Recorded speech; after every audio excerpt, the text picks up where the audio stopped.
Slalom Experience to me means how do we continue to keep culture at the center of Slalom Chicago as we continue to grow.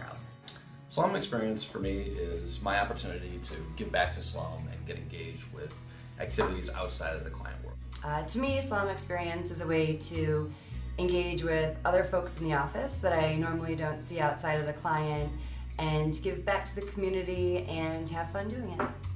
One more thing that Slalom does to make this an amazing place to work. It's when you get to see your coworkers, the culture, and everything else collide.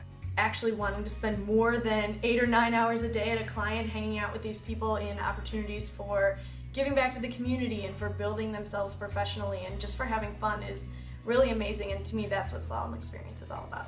Slalom Experience is the outlet that allows each individual consultant in slalom to make an impact on slalom in their own unique way. Volunteering as a coach for the Nifty Foundation, which is actually the network for teaching entrepreneurship to high school students here in the Chicago area. Probably any of the Hustle at the Hancock events that I participated in. I think I've done it 3 times now. It's a very challenging experience, but it's great for team bonding. My favorite one is Run for Gus. My husband and I ran in it a couple years with the slalom team, and it was just a really great time because slalom is more than just a place that I work and people that I work with, but it's relationships that I've built.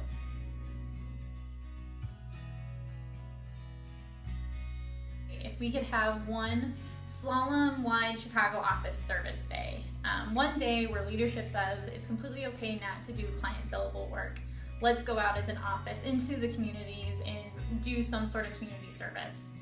So what would happen is we get on a trolley and I take you to the 4 historic marks that make up the red stars on the Chicago flag. Then while we're there, we'll also have a Chicagoland beer. So at each stop, I would explain what the stop represents for Chicago, and then I'd also pair it with a beer and explain how that beer is made. Either a cooking class or a BYO painting class. The people that are involved today are probably going to stay involved in 10 years, so the committee will just be 10 years older, but the purpose and the kind of the enthusiasm and excitement will probably be exactly the same as it is right now. I think that we'll have a lot more ideas and innovations to include in the Slalom Experience. I don't really think it's the structure of Slalom Experience that defines what it is. It's the people and the passion that they have for what they're doing and help their company and their environment and everything around them to be a better place. And as long as Slalom keeps hiring such amazing people, I don't think that passion or drive is going to change. And I think by having just more great people around as we grow, we're just going to get more creative ideas, more fun things to get exposure to, and I just see it continuing to get kind of bigger and wilder and funner and more amazing.